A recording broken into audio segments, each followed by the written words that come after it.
Vikramshila IAS coaching institute 14 बीघा ऋषिकेश।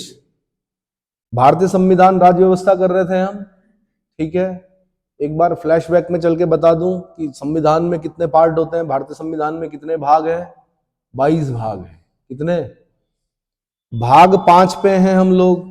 भाग 5 में कितने चैप्टर हैं? पार्ट 5 में कितने चैप्टर हैं? 5 चैप्टर हैं। पार्ट 5 का हेडिंग क्या है? The union. क्या है? The union. आर्टिकल कहां से कहां तक? तो आर्टिकल 52 से लेकर आर्टिकल 151 तक। यही पढ़े थे हमने जब बेयर एक्ट हमने पढ़ा, तो आर्टिकल 52 से लेकर आर्टिकल 151 तक मैं सबके लगभग हल्का फुल्का डिटेल करा चुका हूं, ठीक है। चैप्टर 1 जो होता है वो होता है एग्जीक्यूटिव। कौन सा? एग्जीक्यूटिव। आर्टिकल 52 से लेकर 78 तक किया हमने, ठीक है। चैप्टर 2 जो है वो है पार्लियामेंट यानी संसद, जो कि आर्टिकल कहां से? 79 से लेकर और 122 तक, ठीक। चैप्टर 3 जो होता है वो legislative power of the president और power of president to promulgate ordinance, या राष्ट्रपति की विधायी शक्ति या राष्ट्रपति के अध्यादेश जारी करने की शक्ति। आर्टिकल 1, 2, 3 उसको हमने राष्ट्रपति में कवर कर लिया। चैप्टर 4 जो होता है वो यूनियन जुडिशरी। यूनियन जुडिशरी का मतलब हो गया सुप्रीम कोर्ट, वो होता है आर्टिकल 124 से लेकर 147 तक। चैप्टर 5 जो होता है वो होता क्या? CAG, comptroller and auditor general of India, नियंत्रक और महालेखा परीक्षक, आर्टिकल 148 से 151 तक। तो हम जो कर रहे हैं आज शुरू, वो है चैप्टर पार्ट 5 का चैप्टर 2, संविधान के भाग 5 का अध्याय 2, चैप्टर 2 यानी पार्लियामेंट, संसद। आर्टिकल कहां से लेकर कहां तक? 79 से लेकर और 122 तक। इतना समझ में आ गया भाई। भारतीय शासन प्रणाली के 3 आधार स्तंभ पढ़े थे हमने। सबसे पहले हमने पढ़ा कार्यपालिका, जिसको बोलते हैं एग्जीक्यूटिव। तो यूनियन एग्जीक्यूटिव में हमने क्या पढ़ा? राष्ट्रपति, उपराष्ट्रपति पढ़ा। अब जो दूसरा स्तंभ है वो पढ़ रहे हैं हम क्या? संसद। क्या पढ़ रहे हैं? पार्लियामेंट पढ़ रहे हैं। और तीसरा स्तंभ जो होता है वो जुडिशरी, यूनियन जुडिशरी जो है यानी सुप्रीम कोर्ट। तो अभी जो हम पढ़ रहे हैं अब क्या है? संसद। तो सबसे पहले क्या करना है आपने? पहले इतना याद कर लीजिए कि आर्टिकल 79 से और 122 के बीच में पढ़ना है। इसके बीच में फिर क्या करना है आपने? 3 आर्टिकल याद कर लो अभी। एक आर्टिकल 79, एक आर्टिकल 80, एक आर्टिकल 81। 79 में संसद का गठन, आर्टिकल 80 में राज्यसभा और 81 में लोकसभा। जब भी आपसे पूछेगा कि संसद कहां, तो आपने बोलना है 79 में। आपसे पूछेगा लोकसभा कहां, सॉरी राज्यसभा कहां, आपने बोलना 80 में, क्योंकि उच्च सदन को पहले रखा गया है। यहां पर क्या रखा गया है? उच्च सदन को पहले रखा गया है यानी आर्टिकल 80 में। और निम्न सदन जो है आपका लोकसभा, लोकप्रिय सदन जो है लोकसभा, उसको कहां रखा गया है? 81 में रखा गया। एक याद करने की टेक्निक और होती है बेयर एक्ट में। इसी के साथ आप क्या कीजिए, जैसे हम यहां पर क्या पढ़ रहे हैं? संसद का गठन। राज्य में जब हम चैप्टर 6 में पार्ट 6 में जब हम होंगे, तो वहां पे हम पढ़ेंगे विधानमंडल। क्या पढ़ेंगे? लेजिस्लेचर। उन दोनों के आर्टिकल को यहीं पर याद कर लीजिए, ढूंढिए विधानमंडल। फिर जैसे हमने राज्यसभा पढ़ा, वहां पे हमने क्या पढ़ना? विधान परिषद पढ़नी है। क्या पढ़नी है? विधान परिषद पढ़नी है। जैसे हमने यहां पर लोकसभा पढ़ा, वहां पे हमने विधानसभा पढ़नी है। तो उनके आर्टिकल को यहीं पर याद कर लेंगे तो ज्यादा सहूलियत होगी। तो ये आपके लिए होमवर्क है कि जैसे हम संसद का गठन पढ़ रहे हैं, वैसे ही किस आर्टिकल में विधानमंडल पढ़ते हैं। जैसे हम क्या पढ़ रहे हैं यहां पर? राज्यसभा पढ़ रहे हैं आर्टिकल 80 में, तो हमने राज्यसभा के जो इक्विवेलेंट होती है राज्यों में, वो क्या होती है? जिन राज्यों में है विधान परिषद, जिसको बोलते हैं लेजिस्लेटिव काउंसिल। राज्यसभा हो गई काउंसिल ऑफ स्टेट्स, और उसको बोलते हैं हम क्या? Legislative council. तो इसका आर्टिकल हमें पता चल गया 80 है, उसका आर्टिकल बताना है आपने को। फिर आपने मेरे को बताना, जैसे आर्टिकल 81 में हम पढ़ रहे हैं लोकसभा, तो वहां पढ़ेंगे हम विधानसभा। लोकसभा को बोलते हैं हाउस ऑफ द पीपल और विधानसभा को बोलते हैं लेजिस्लेटिव असेंबली। तो यहां पर जो लोकसभा का आर्टिकल है वो क्या है? 81।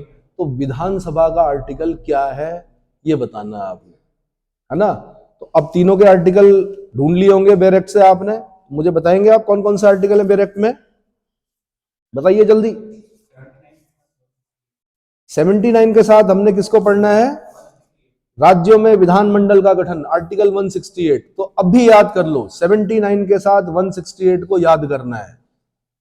79 के साथ 168 को याद करना है। मैंने कहा आर्टिकल 80 में राज्यसभा है, तो 80 के साथ किसको याद करना है? 171 को, क्योंकि यहां पर उच्च सदन को पहले आर्टिकल दे रखा, जबकि राज्यों में उच्च सदन को बाद में दिया है। समझ में आया? यानी वहां पर हमने यहां पे क्या पढ़ा? 80 और 81। 80 पढ़ा राज्यसभा, 81 पढ़ा लोकसभा। वहां पे क्या करेंगे हम? 71 पढ़ेंगे, 70 पढ़ेंगे विधानसभा, और 170 पढ़ेंगे विधानसभा, और 171 पढ़ेंगे विधान परिषद। तो थोड़ा सा यहां पर गड़बड़ हो जाता है। क्या हो जाता है? तो 80 के साथ पढ़ना आपने 171, और 81 के साथ पढ़ना आपने 170। क्या पढ़ना है? याद रहेगा? ठीक है, नोट भी कर लीजिए। क्या नोट करना है? क्या नोट करना है? मैंने कहा 79 के साथ आपने क्या पढ़ा? 168। किसके साथ? 79 के साथ क्या पढ़ा आपने? 168। ठीक है, फिर मैंने बोला 80 के साथ क्या पढ़ा आपने? 171, और 81 के साथ क्या पढ़ा आपने? 170। ये यहीं पर याद कर लीजिए, तो आपका क्या होगा? स्टेट में भी याद करना आसान हो जाएगा। क्लियर हो गया? ठीक है, अब मैं बता रहा हूं कि भारतीय शासन प्रणाली का दूसरा आधार स्तंभ क्या है? संघीय विधायिका या संसद। संसद को ही क्या बोलते हैं? संघीय विधायिका भी बोलते हैं, यूनियन लेजिस्लेचर भी बोलते हैं। वैसे लेजिस्लेचर वर्ड का यूज करते हैं स्टेट में विधानमंडल के लिए, लेकिन अगर हमने बोल दिया कि यूनियन लेजिस्लेचर, तो उसको बोलेंगे हम क्या? पार्लियामेंट, संसद। समझ में आ गया? ठीक है। संविधान के भाग 5 के अध्याय 2 में आर्टिकल 79 से 122 के अंतर्गत इसका बंद किया गया है। आर्टिकल 79 में कहा गया है कि संघ के लिए एक संसद होगी। आर्टिकल 79 में क्या कहा गया है? डायरेक्ट को भी सामने रखें, संघ के लिए एक संसद होगी जो राष्ट्रपति और 2 सदनों से मिलकर बनेगी, जिसका नाम राज्यसभा और लोकसभा होगा। क्या होगा? मैं कथन कारण से क्वेश्चन बनाऊंगा यहां पर। क्या बनाऊंगा? क्योंकि हमने पढ़ा parliament is equal to 1 is राष्ट्रपति। सबसे नंबर 1 पर हमें क्या, 1 नंबर पर लिखना पड़ेगा राष्ट्रपति, 2 नंबर पर लिखना पड़ेगा राज्यसभा या लोकसभा, जो भी लिखना, 3 नंबर पे आपने लोकसभा। क्योंकि अगर इसके हिसाब चलते हैं तो 1 नंबर पर राष्ट्रपति, 2 नंबर पर राज्यसभा, 3 नंबर पर लोकसभा। क्लियर हो गया? राज्यसभा को मैंने कहा बोलते हैं क्या? Council of states. लोकसभा को बोलते हैं हाउस ऑफ द पीपल। और पार्लियामेंट्री फॉर्म ऑफ गवर्नमेंट क्योंकि हमने ब्रिटेन से ले रखी है, तो जैसे वहां पर नंबर 1 पर क्राउन होता है, नंबर 2 पर हाउस ऑफ लॉर्ड्स होता है, नंबर 3 पर हाउस ऑफ कॉमन्स होता है, तो जैसे वहां पर हाउस ऑफ लॉर्ड्स वैसे हमारे यहाँ राज्यसभा, जैसे वहां पर हाउस ऑफ कॉमन्स वैसे हमारे यहाँ लोकसभा। इतना क्लियर हो गया? क्लियर हो गया? कॉमन्स मतलब आम लोगों की जो सभा है ब्रिटेन में, वैसे ही हमारे यहाँ आम लोगों की जो सभा है वो क्या? लोकसभा। वहां पर लॉर्ड्स की जो सभा है उसके इक्विवेलेंट मानी जाती है राज्यसभा। राज्यसभा भले ही उच्च सदन हो, लेकिन जो शक्तियां हैं वो निम्न सदन के पास है। किसके पास है? निम्न सदन मतलब लोकप्रिय सदन। लोकप्रिय सदन मतलब लोकसभा। लोकसभा क्यों लोकप्रिय सदन है? क्योंकि लोकसभा में आप डायरेक्ट वोट करते हो। क्या करते हो? आप चुनकर भेजते हो, जबकि राज्यसभा में जो लोग जाते हैं वो आपके राज्यों की विधानसभाओं से भेजे जाते हैं राज्यसभा में। जैसे आपके उत्तराखंड से 3 लोग जाएंगे राज्यसभा में। कितने? 3 लोग बैठते हैं। कौन भेजता है? हमने विधायकों को चुना, विधायकों ने राज्यसभा के मेंबर्स को चुनकर भेजा। वो लोकप्रिय सदन नहीं है। लोकप्रिय सदन कौन है? लोकसभा। इतना क्लियर हो गया? ठीक है, आगे बता रहा हूं मैं कि आर्टिकल 79 में कहा गया संघ के लिए एक संसद होगी जो राष्ट्रपति और दोनों सदनों से मिलकर बनेगी, जिनके नाम क्रमशः राज्यसभा यानी काउंसिल ऑफ स्टेट्स और लोकसभा यानी हाउस ऑफ द पीपल होंगे। इस प्रकार भारतीय संविधान द्वारा ब्रिटिश संविधान की भांति राज्य के संवैधानिक प्रमुख राष्ट्रपति को संसद का अभिन्न अंग बनाया गया है। तो जो मैं बोल रहा हूं कि क्वेश्चन बनाऊंगा, मैं बोलूंगा राष्ट्रपति संसद का अभिन्न अंग है। क्वेश्चन क्या बनाऊंगा? एसर्शन रीजन वाला बनाऊंगा मैं, कथन कारण वाला। कथन में दूंगा राष्ट्रपति संसद का अभिन्न अंग है। कारण में दूंगा क्योंकि राष्ट्रपति के हस्ताक्षर के बिना संसद के दोनों सदनों द्वारा पारित किया गया बिल एक्ट नहीं बन सकता। क्या नहीं बन सकता? एक्ट मतलब कानून नहीं बन सकता। बिल्कुल सही बात है। लोकसभा पारित करे किसी विधेयक को, किसी बिल को, राज्यसभा भी उसको पारित करे, जब तक राष्ट्रपति साइन नहीं करेगा तब तक वो क्या नहीं बन सकता? कानून नहीं बन सकता, एक्ट नहीं बन सकता। इसलिए राष्ट्रपति को संसद का अभिन्न अंग माना गया है, बिल्कुल ब्रिटेन की ही तरह। किसकी तरह? तो यही बोल रहा हूं मैं, भारतीय संविधान द्वारा ब्रिटिश संविधान की भांति राज्य के संवैधानिक प्रमुख, वहां पर तो क्राउन है, यहां पर राष्ट्रपति, भारत के संवैधानिक प्रमुख को संसद का अभिन्न अंग बनाया गया है। क्लियर हो गया? ठीक है। 1935 के भारत शासन अधिनियम के द्वारा केंद्र में द्विसदनात्मक व्यवस्थापिका की स्थापना की गई थी। क्या की गई थी भाई? गवर्नमेंट ऑफ इंडिया एक्ट 1935 का 75% जो है वो हमारे कॉन्स्टिट्यूशन के अंदर है। क्या है? जो 1935 का भारत शासन अधिनियम था, जो अंग्रेजों के समय में आया था, यानी ब्रिटेन की संसद ने उसको पास किया था, उसका 75% भाग हमारे संविधान में है। तो उसमें बोला गया था कि केंद्र में द्विसदनात्मक व्यवस्थापिका की स्थापना की गई थी। इस द्विसदनात्मक व्यवस्थापिका को संविधान के द्वारा संसद का नाम दिया गया। क्या नाम दिया गया? संसद का नाम दिया गया। संसद के 3 अंग होते हैं। नंबर 1 होता है राष्ट्रपति, जो कार्यपालिका का संवैधानिक प्रमुख होता है। एग्जीक्यूटिव हेड कौन होता है? राष्ट्रपति होता है, लेकिन जिसकी कानून निर्माण के क्षेत्र में भी भूमिका है। अब भूमिका क्या है? Signing authority. क्या है? साइन करना। लास्ट में जब साइन होगा तब कानून बनेगा। दूसरे नंबर पर हो गई लोकसभा, जिसको बोलते हैं हाउस ऑफ द पीपल, जो प्रथम या निम्न सदन या लोकप्रिय सदन है। प्रथम सदन भी बोलते हैं, निम्न सदन भी बोलते हैं, लोकप्रिय सदन भी बोलते हैं। और तीसरे नंबर पे हो गई कौन? राज्यसभा, काउंसिल ऑफ स्टेट्स, जो द्वितीय सदन है और उच्च सदन है। क्या है? उच्च सदन है। इतना समझ में आ गया? इस प्रकार राष्ट्रपति, लोकसभा तथा राज्यसभा तीनों का संयुक्त नाम क्या है? पार्लियामेंट है। क्या है? राष्ट्रपति, लोकसभा और राज्यसभा को मिलाकर हम बोलते हैं पार्लियामेंट। तो समझ में आ गया? ठीक। अब भाई थोड़ा सा बता दूं कि भारतीय संसद में भाई एक तो हो गया राष्ट्रपति, एक होगी लोकसभा, एक होगी राज्यसभा। अब लोकसभा में मैं बता दूं अधिकतम सदस्य संख्या कितनी हो सकती है। तो किसी जमाने में हम पढ़ते थे भाई 552, तो वो 2 एंग्लो इंडियन तो हटा दिए। कौन से? 331, आर्टिकल 331 से कभी किसी जमाने में, कभी क्या, मोदी जी से पहले, मतलब मोदी जी ने अभी हाल ही में किया, मोदी जी मतलब हमारे प्रधानमंत्री, उन्होंने कहा यार एंग्लो इंडियन की संख्या तो बहुत कम है देश में, 1000 भी नहीं है, और ये लोकसभा में भी बैठ रहे, नॉमिनेट किए जा रहे हैं, ये परंपरा चली आ रही थी तब से, और हर विधानसभा में भी राज्यपाल उनको नॉमिनेट कर रहा था। तो 2 आर्टिकल होते थे, एक होता था आर्टिकल 331 और एक होता था आर्टिकल 333। ये दोनों आर्टिकल हो गए खत्म। क्या हो गए? आर्टिकल 331 बोलता था कि जब साधारण निर्वाचन होगा इस देश में, जैसे अभी होने वाला है, और अगर उसमें एक भी एंग्लो इंडियन जीत कर नहीं आया तो 2 एंग्लो इंडियन को डायरेक्ट नॉमिनेट करेगा राष्ट्रपति लोकसभा में। क्या करेगा? यानी 331 से 2 एंग्लो इंडियन को राष्ट्रपति नॉमिनेट करता था राज्यसभा में, तब होते थे 552। तो वो 2 तो हट गए, 331 खत्म, 331 खत्म। तो अब हम बोलेंगे 550। अधिकतम सदस्य संख्या कितनी? 550। और वो 331 में बोला गया था कि राज्यपाल, जब प्रत्येक राज्य में चुनाव होंगे और वहां एंग्लो इंडियन जीत कर नहीं आएगा तो क्या करेगा कि राज्यपाल एक एक एंग्लो इंडियन को नॉमिनेट करेगा हर विधानसभा में।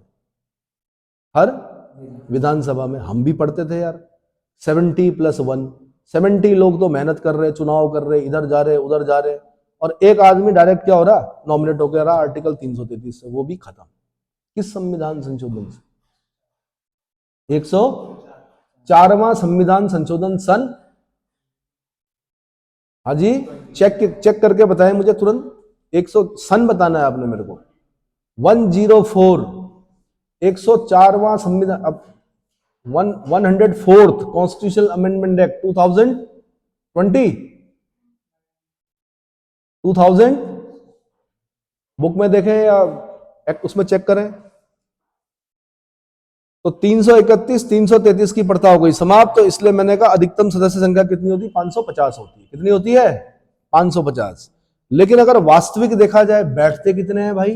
बैठते 543 है। कितने बैठते हैं? 543 बैठते हैं।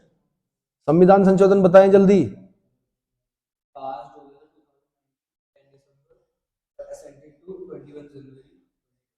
21 जनवरी 2020 से लागू हुआ हो, यानी 331 और 333 जो है वो 104वां संविधान संशोधन अधिनियम 2019 में पास हुआ और लागू हुआ कब से? 25 जनवरी 2020 से लागू हो गया। ठीक है, इसको नोट कर लीजिए। तो मैंने कहा अधिकतम सदस्य संख्या कितनी होगी? 550। लेकिन बैठते कितने हैं भाई लोकसभा में?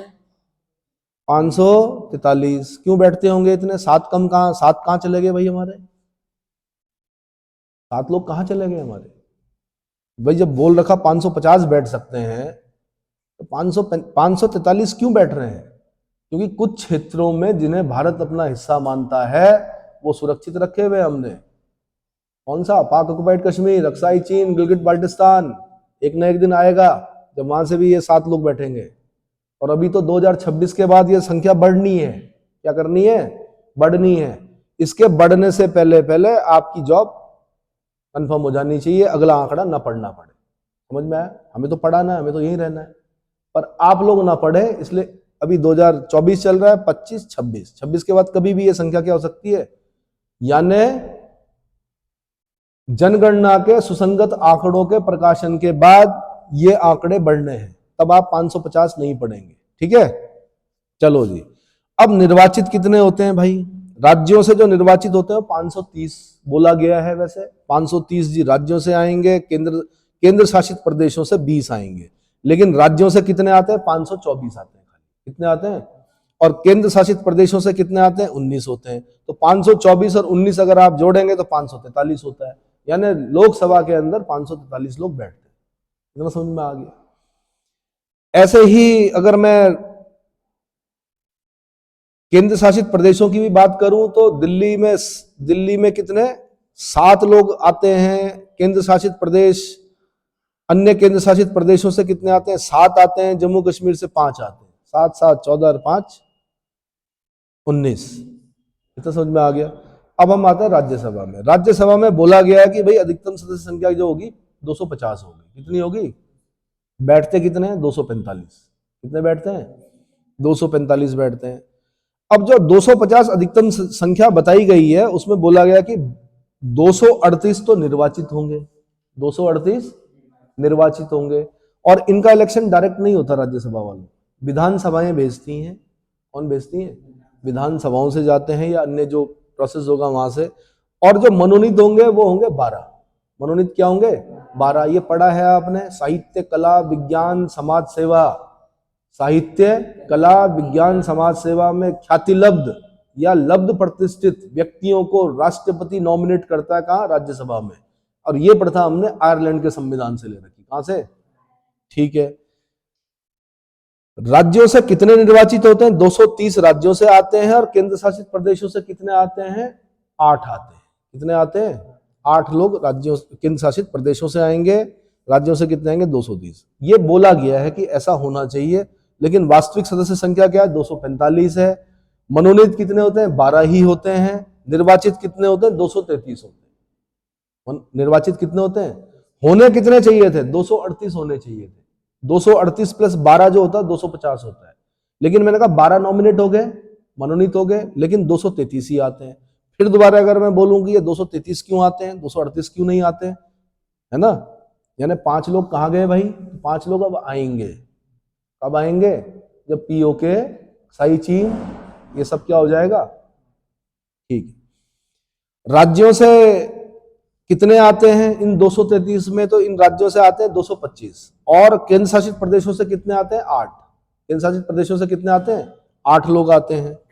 दिल्ली से 3 आते हैं, पुदुचेरी से 1 आता है, जम्मू कश्मीर से 4 आते हैं। समझ में आ गया? ये समझ में तब आएगा जब इसका फ्लो चार्ट, क्योंकि आप लोगों के सामने तो फ्लो चार्ट है, इसका फ्लो चार्ट जब मैं बना के दूंगा तभी आपकी समझ में आएगा। ठीक है? अब क्योंकि अभी हमने थ्योरी पढ़नी है तो उसमें पूरा क्लियर हो जाएगा, लेकिन सबसे पहले इस फ्लो चार्ट को आपने क्या करना है? कवर करना है। क्लियर हो गया? अब हम पढ़ रहे हैं लोकसभा के बारे में। इसके बारे में, लोकसभा को हाउस ऑफ द पीपल बोलते हैं। क्या बोलते हैं? लोकसभा संसद का प्रथम और निम्न सदन है। लोकसभा संसद का प्रथम सदन है और निम्न सदन है। इसे लोकप्रिय सदन भी कहा जाता है। मैंने कहा लोकप्रिय क्यों कहा जाता है? क्योंकि भाई डायरेक्ट वोट करते हो आप। अभी होने वाले हैं लोकसभा के इलेक्शन, आप वोट डालने जाओगे अभी, है ना? क्या राज्यसभा में डालते हो आप वोट? नहीं डालते। राज्यसभा में कहां से जाएंगे? विधानसभा के लोग भेजेंगे। ठीक है? क्योंकि इसे सदस्य जनता द्वारा वयस्क मतदान के आधार पर प्रत्यक्ष रूप से निर्वाचित होते हैं। कैसे? प्रत्यक्ष, 2 शब्द याद करने हैं आपने, प्रत्यक्ष, अप्रत्यक्ष। लोकसभा में प्रत्यक्ष, राज्यसभा में अप्रत्यक्ष। ठीक है? लोकसभा राज्यसभा से अधिक शक्तिशाली है क्योंकि इसमें जनता के प्रतिनिधि होते हैं, इसलिए अनेक प्रसंगों में संसद का आशय कभी कभी लोकसभा से ही ले लिया जाता है। जब हम बोलते हैं संसद तो कभी कभी हम बोलते हैं कि लोकसभा के लिए ही बोल रहे होंगे संसद, जबकि संविधान में बोला गया संसद मतलब राष्ट्रपति, लोकसभा, राज्यसभा। समझ में आ गया? ठीक है। लोकसभा का गठन, लोकसभा के गठन के बारे में प्रावधान संविधान के आर्टिकल 81 में दिया गया है। इसमें 81 में दिया गया है। भाई लोकप्रिय है ना, इसलिए पहले 81 को पढ़ रहे हैं हम, फिर पढ़ेंगे 80 को, राज्यसभा को। 81 में दिया गया है। 81 में कहा गया है कि मूल संविधान में जो कहा गया था वो बोला गया था कि लोकसभा की सदस्य संख्या कितनी होगी? 500 होगी। कितनी? 500 होगी। बाद में इसमें वृद्धि की गई। 7वें संविधान संशोधन अधिनियम 1956 के द्वारा राज्यों का पुनर्गठन करते हुए लोकसभा की अधिकतम सदस्य संख्या कितनी की गई? 525 की गई। यहां से क्वेश्चन बनता है, पूछेगा आपसे मूल संविधान में लोकसभा की अधिकतम सदस्य संख्या कितनी थी? आंसर 500 थी। फिर कौन से संविधान संशोधन से 525 की गई? 7वें संविधान संशोधन अधिनियम 1956, राज्यों का पुनर्गठन करते हुए। भाषा के आधार पर राज्य पुनर्गठन अधिनियम पारित हुआ था, उसमें बोला गया कि अब 525 निश्चित की गई। फिर क्या किया गया? 31वें संविधान संशोधन अधिनियम 1974 के द्वारा लोकसभा की अधिकतम सदस्य संख्या 525 से बढ़ाकर 545 कर दी गई। कितनी कर दी गई? किससे? 31 में से। उत्तराखंड पीसीएस वालों ने पूछा है कि लोकसभा की सीटों में बढ़ोतरी से संबंधित संविधान संशोधन कौन से हैं? तो आपने आंसर देना था 7वां और 31वां। कौन सा? 7वां कब हुआ? 1956 में। 31वां कब हुआ? 1974 में। क्लियर हो गया? ठीक है। गोवा दमन एंड दीव पुनर्गठन अधिनियम 1987, मैंने बताया था आपको कि 56वां संविधान संशोधन अधिनियम जो है वो 1987 में गोवा को राज्य का दर्जा दिया गया था। पहले गोवा क्या था? यूनियन टेरिटरी था। तो 1987 गोवा दमन एंड दीव पुनर्गठन अधिनियम 1987 के द्वारा लोकसभा की अधिकतम सदस्य संख्या 550 कर दी गई। कितनी कर दी गई? 550 कर दी गई। इसमें से 530 सदस्य जो थे वो राज्य के निर्वाचन क्षेत्रों से, 20 सदस्य संघ शासित प्रदेशों के निर्वाचन क्षेत्रों से निर्वाचित किए जाते थे। कितने? 530 राज्यों से और 20 यूनियन टेरिटरीज से। 530 राज्यों से और 20 यूनियन टेरिटरीज से। ठीक है। वर्तमान में लोकसभा की सदस्य संख्या कितनी है? 543 है। कितनी है? वास्तविक जो संख्या है वो कितनी है? 543 है। कैसे होती है? 524 आते हैं राज्यों से और 19 आते हैं कहां? संघ शासित प्रदेशों से, या बोल सकते हैं कि संघीय क्षेत्रों से। संघ शासित प्रदेश मतलब संघीय क्षेत्रों से। क्लियर हो गया? ठीक है। 2 सदस्य आंग्ल भारतीय वर्ग के प्रतिनिधि के रूप में राष्ट्रपति द्वारा आर्टिकल 331 के तहत मनोनीत किए जाते थे, लेकिन 104वां संविधान संशोधन 25 जनवरी 2020 से लोकसभा और राज्य की विधानसभाओं में आंग्ल भारतीयों का मनोनयन समाप्त कर दिया गया, यानी 331, 333 समाप्त कर दिया गया। इतना क्लियर हो गया? अब शेड्यूल कास्ट और शेड्यूल ट्राइब के लिए सीटें पूछता है कि लोकसभा में कितनी, राज्यसभा में कितनी। तो आर्टिकल 330 के तहत लोकसभा में अनुसूचित जातियों तथा अनुसूचित जनजातियों के लिए राज्यवार जनसंख्या के अनुपात में आरक्षण का प्रावधान किया गया है। अब यहां पे मैं आपको याद करने का तरीका बताता हूं। देखो आपने क्या करना, 330 याद करना है, 331 हट गया, कौन सा? एंग्लो इंडियन वाला। फिर 332 याद करना है, फिर 334 याद करना है। क्या करना है? 331 में क्या लिखा हुआ? ये जो हम पढ़ रहे हैं, सॉरी 330 में क्या लिखा हुआ? ये जो पढ़ रहे हैं हम, कि आर्टिकल 330 के तहत लोकसभा में अनुसूचित जातियों तथा अनुसूचित जनजातियों यानी शेड्यूल कास्ट और शेड्यूल ट्राइब के लिए राज्यवार जनसंख्या के अनुपात में आरक्षण का प्रावधान किया गया है। ये पढ़ लिया हमने 330 में। 31 एंग्लो इंडियन वाला हो गया क्रॉस 104 में संविधान संशोधन से। अब उसके बाद कौन सा नंबर आया? 332। तो क्या करो, 330 और 332 को दोनों को एक साथ याद कर लो, क्योंकि 330 SC ST का कहां पर? लोकसभा में, और 332 जो है वो SC ST का राज्य की विधानसभाओं में आरक्षण। समझ में आ गया? ठीक है। यहां से नंबर भी पूछेगा आपसे। क्या पूछेगा? नंबर पूछेगा कि वर्तमान में लोकसभा में अनुसूचित जाति की कुल कितनी सीटें हैं? आपने बोलना 84 सीटें। पहले कम थी, बाद में बढ़ाई गई, विभिन्न संविधान संशोधनों से ये क्या की गई है? बढ़ाई गई है। तो आपने बोलना इस समय जो है वो 84 सीटें। शेड्यूल कास्ट के लिए कितनी है? 84 सीटें हैं। फिर पूछेगा अनुसूचित जनजाति के लिए कितनी सीटें हैं? आपने बोलना 47 सीटें। कितनी? 47 सीटें हैं। ये प्रावधान आरंभ में सिर्फ 10 वर्ष के लिए किया गया था। कितने साल के लिए? जब इवन भीमराव अम्बेडकर जी भी ये मानते थे कि जो आरक्षण का प्रावधान है वो सिर्फ 10 साल तक होना चाहिए, उसके बाद सैचुरेशन आएगा, उसके बाद क्या कर देंगे? इसको समाप्त कर देंगे। लेकिन क्या हुआ कि 10-10 वर्ष के लिए बढ़ाया जाता रहा और 104वें संविधान संशोधन 2019 द्वारा 334 में संशोधन करके लोकसभा में अनुसूचित जातियों और अनुसूचित जनजातियों के आरक्षण संबंधी प्रावधान को 2030 तक के लिए बढ़ा दिया गया है। 2030 में फिर संशोधन करके इसको आगे बढ़ाया जा सकता है। तो समझ में आ गया? 104वां संविधान संशोधन अधिनियम 2019 में कहा गया है कि 334 आर्टिकल 334 क्या कहता है? 334 बिल्कुल, स्थानों के आरक्षण और विशेष प्रतिनिधित्व वाला जो प्रावधान है उसमें कहा गया है कि 334 में संशोधन करके लोकसभा में अनुसूचित जातियों यानी शेड्यूल कास्ट और अनुसूचित जनजातियों यानी शेड्यूल ट्राइब के आरक्षण संबंधी प्रावधानों को 2030 तक के लिए बढ़ा दिया गया। क्लियर हो गया?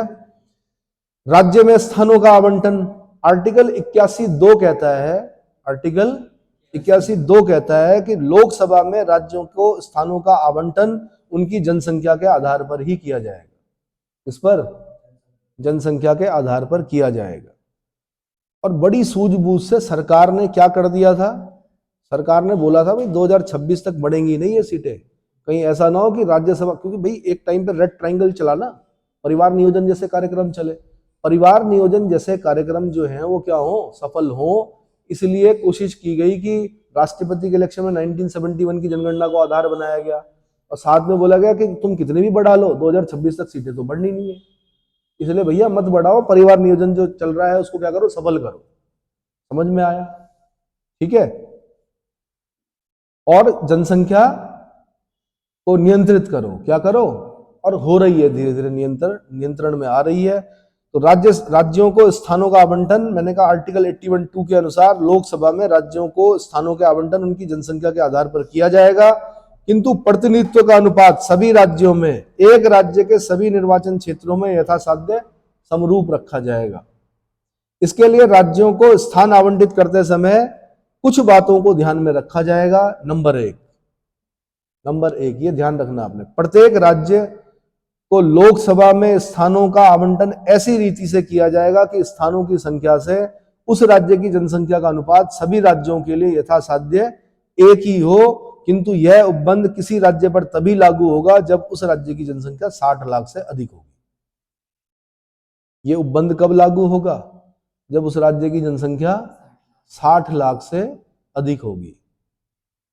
एक बार फिर बोल रहा हूं कि प्रत्येक राज्य को लोकसभा में स्थानों का आवंटन ऐसी रीति से किया जाएगा कि स्थानों की संख्या से उस राज्य की जनसंख्या का अनुपात, स्थानों की संख्या से उस राज्य की जनसंख्या का अनुपात सभी राज्यों के लिए यथासाध्य एक ही हो, किंतु यह उपबंध राज्य पर तभी लागू होगा जब उस राज्य की जनसंख्या 60 लाख से अधिक होगी। यार ऐसा होता है ना, जो आपका एक सांसद होता है वो कितने लाख की जनसंख्या का प्रतिनिधित्व करता है? एक सांसद कितने लाख की जनसंख्या का प्रतिनिधित्व करता है, ये बताना है आपने। तो हर राज्य में क्या होना चाहिए? उतना ही होना चाहिए, यथासाध्य एक ही हो। पर जिस राज्य में जनसंख्या ही कम होगी तब क्या होगा? तो वहां पर थोड़ा अलग क्लॉज चलेंगे। फिलहाल मैं दूसरा बता रहा हूं, प्रत्येक राज्य को प्रादेशिक निर्वाचन क्षेत्रों यानी टेरिटोरियल कॉन्स्टिट्यूएंसीज में ऐसी रीति से विभाजित किया जाएगा कि प्रत्येक निर्वाचन क्षेत्र की जनसंख्या का उसको आवंटित स्थानों की संख्या के अनुपात से समस्त राज्य में यथासाध्य एक ही हो। एक सांसद, अरे भाई जैसे आप उत्तराखंड का एग्जांपल ले लीजिए, कितनी सीटें हैं भाई? यहाँ पे 5 सीटें हैं। लोकसभा की कितनी सीटें? 5 सीटें। तो 5 कॉन्स्टिट्यूएंसी होंगी ना लोकसभा की, क्या होंगी? 5 होंगी। 5 होंगी। उन 5 जो कॉन्स्टिट्यूएंसीज हैं उसके अंदर क्या होगी, एक जनसंख्या निवास करती होगी। क्या करती होगी? जनसंख्या को कवर किया जाता है, एरिया को कवर नहीं किया जाता। इसको कवर किया जाता है, जनसंख्या को कवर किया जाता है, क्योंकि जो प्रतिनिधि आपका बैठ रहा है संसद में वो एरिया के हिसाब से नहीं बैठ रहा है, वो जनसंख्या का प्रतिनिधित्व कर रहा है लोकसभा में। जैसे मैं एक एग्जांपल दे रहा हूं, दिल्ली चांदनी चौक अपने आप में एक लोकसभा सीट है, क्योंकि चांदनी चौक की जनसंख्या इतनी ज्यादा है कि अपने आप में एक लोकसभा सीट है। और अगर आप लद्दाख में जाते हो या राजस्थान हो, उधर बाड़मेर बीका जो उस तरफ जाते हो, या गुजरात में रन ऑफ कच्छ वाली साइड में जाते हो, तो वहां बड़ी विरल जनसंख्या निवास करती है। तो बहुत बड़ा एरिया कवर करना पड़ता है उतनी जनसंख्या को क्या करने के लिए, कवर करने के लिए। समझ में आ रहा है? परिसीमन किए जाते हैं बीच बीच में। एक लाइन जब हम खींचेंगे तो उसके अंदर यानी जो 5 सीटें हैं, 5 सीटें हमारी हैं, 5 सांसद जो जा रहे हैं, तो यथासाध्य लगभग लगभग उतनी ही जनसंख्या का 5 जगहों से क्या कर रहे हैं। माना अगर मेरी जनसंख्या राज्य की 1 करोड़ है, माना एक एग्जांपल दे रहा हूं, तो 20-20 लाख, अगर 5 सीटें तो 20-20 लाख का क्या कर रही है, प्रतिनिधित्व कर रही है। अब वो 20 लाख क्या हो सकती है, एक ही जगह पे भी हो सकती है। जिस हिसाब से पलायन चल रहा है उस हिसाब से ऐसा भी हो सकता है आने वाले समय में, भगवान करे ऐसा ना हो, रिवर्स माइग्रेशन हो, हम लोग भी पहाड़ों की तरफ जाएं। पर मैं ये बोल रहा हूं कि जिस तरह से नीचे की तरफ आते हुए लोग दिखाई दे रहे हैं, कहीं ऐसा ना हो कि 4 सीटें खाली क्या मैदानी भागों में और 1 सीट पूरा जो पहाड़ है उसको कवर ना करे। समझ में आ रहा है मैं क्या बोलना चाह रहा हूं?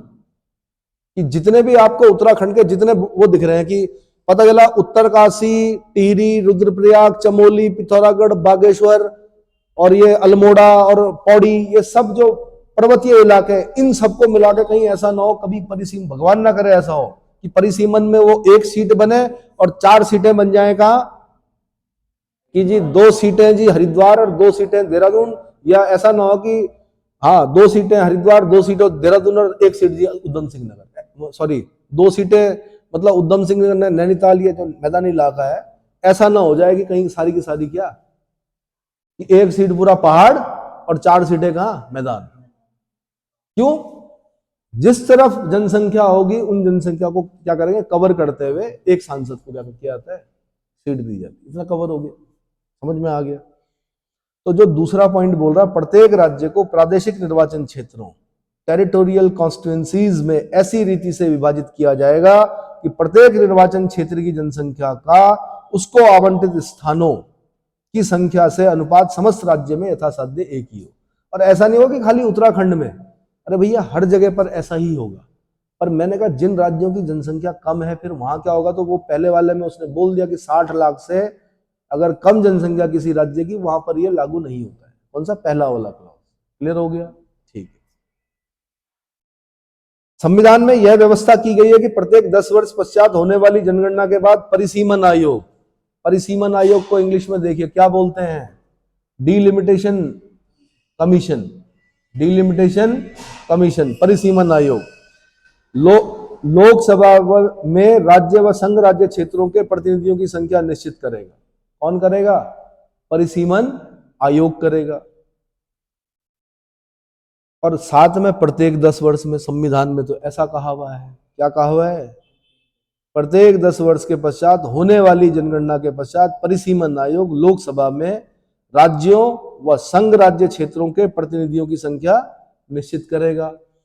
संविधान की इस व्यवस्था के अंतर्गत 1971 की जनगणना के आधार पर लोकसभा के निर्वाचित सदस्यों की संख्या 543 निश्चित की गई है। यह इंपॉर्टेंट पॉइंट है आपका। जो 543 जो सीट हैं वो कौन सी जनगणना का आधार बनाकर की गई है? आंसर 1971 की जनगणना। कौन सी? 1971 की जनगणना। उसके पीछे मैंने कारण भी बता दिया। कारण ये बता दिया कि जनसंख्या बहुत ज्यादा बढ़ रही थी, परिवार नियोजन जैसे कार्यक्रम, जनसंख्या नियंत्रण कार्यक्रम चलाए जा रहे थे। बोला गया कि भैया संसद में तुम्हारा प्रतिनिधित्व तो नहीं बढ़ने वाला, इसलिए इसको इंप्लीमेंट करो, जनसंख्या को नियंत्रित करो। और अगर ऐसा होता कि जनसंख्या के बढ़ने के साथ साथ अगर क्या होता